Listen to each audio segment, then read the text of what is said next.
Hi, I'm Eveling Salazar, a 3D designer from Lima, Peru. And for years, I worked with C4D, and now I'm exploring Blender. This is perfect for designers who want to make the jump from C4D to Blender. And to show you what that transition looks like, I share my very first product render in Blender and how I applied my lighting techniques.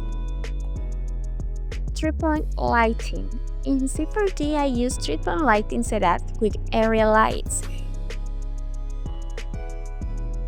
In Blender, for the fill light, I prefer using a white plane as a bounce. It softens shadow without adding direct light. Let me show you how I set it up. In a classic 3-point lighting setup, we use a key, a fill, and a ring light. Instead of placing a direct fill light, I use a bounce surface, for example, a white plane or card, to reflect the key light back onto the subject. This creates a softer and more natural feel. In Blender, this works especially well since the path tracing engine calculates indirect light realistically, keeping the setup simple and professional. Once the lighting scheme is in place, it's important to complement the scene with HDRI for more realism. For me, it's just a key. In Blender, I load into the world shader using an environment texture node connected to the background.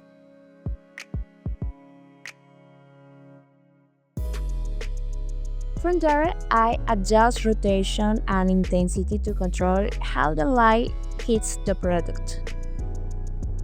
Even though it's not as direct and fast as in C4D, this method gives me flexibility and ensures the packaging looks integrated into a realistic environment with premium quality reflection. Now let's move on to the label. In Blender, before applying the texture, it's important to unwrap the object. I isolate the tube and go into edit mode. I use a Smart UV Project or a manual unwrap to define how the software will unfold. In the UV editor, I adjust the mesh over the texture and then export the UV map as an image. I take the UV file into Photoshop, where I design the label exactly on top of the UV guide. Finally, I return to Blender and apply the PNG texture in the shader editor. I connect the image texture node to the principal BSDF. If I need to tweak contrast, I use Color or Mix Shader.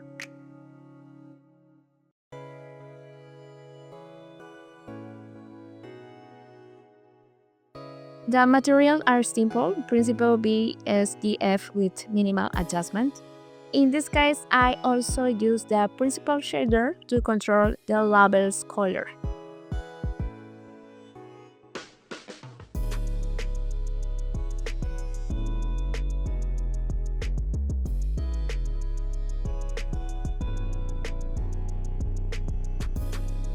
The most important step was switching the color management to Filmic at 2.0, which improves contrast and gives the render a more professional look.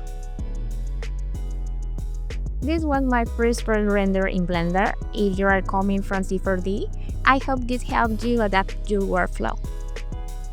You can check out more renders on my Instagram account and more files on Google. And if you have any comments or questions, feel free to leave them below. I'd love to hear from you. Thank you.